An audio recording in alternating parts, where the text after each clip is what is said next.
So the President-elect Trump has also floated purchasing Greenland from Denmark as world powers to race to boost their presence in the Arctic. A former Trump ambassador to the Kingdom of Denmark, Carla Sands, agreed to talk with us about this. So no one thinks, again, President-elect Trump could actually buy Greenland, do they? Well, it's more the idea. It's the art of the deal. Denmark is a kingdom, and it has the Faroe Islands and Greenland, the world's largest island, just off our northeast coast, and it's 1/3 the size of the continental U.S. And if you have Denmark, which is an economy and population close to the size of Colorado, our state, can you imagine Colorado trying to defend and develop the world's largest island full of rare earth minerals, gold, energy? And so we don't really want Russia or China, for instance, to control that island, which wants to go independent. They want to be independent.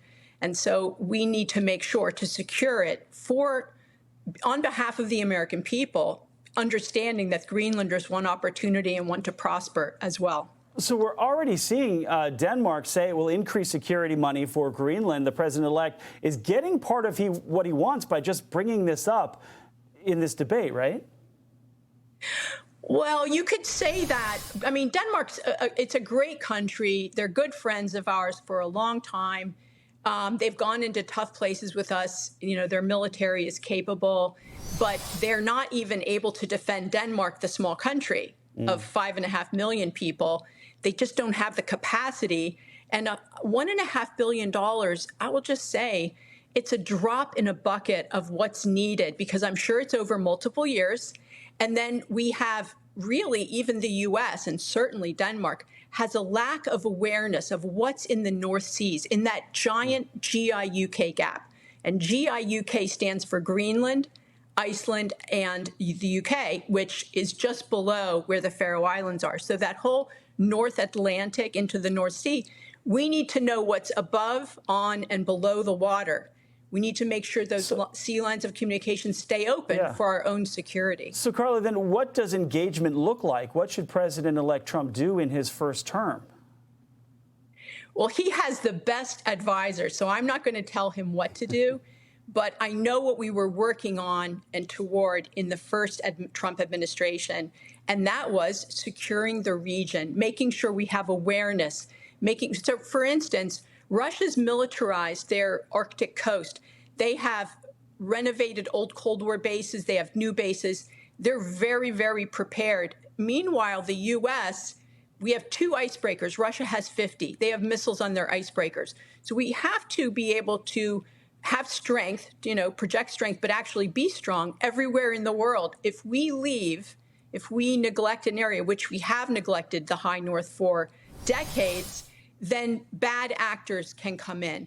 And what we want to make sure is that we don't have a situation like Cuba, for instance, where Russia and Venezuela, now China, is really they're wagging that dog.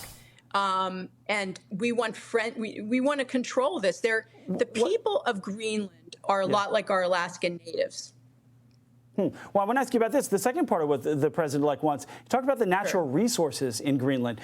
Do you see agreements with Greenland in our future in a Trump administration related to rare earth minerals that could be mined up there?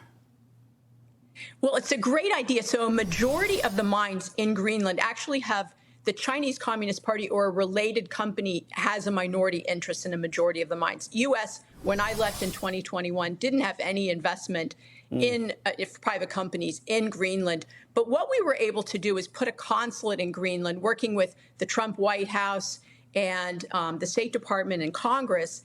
And we did things like help them with their the legal framework so that they can have successful mining. The Greenlanders they don't want to have Chinese as their second language. They want English. So we sent English language teachers. We're helping them with their contract law.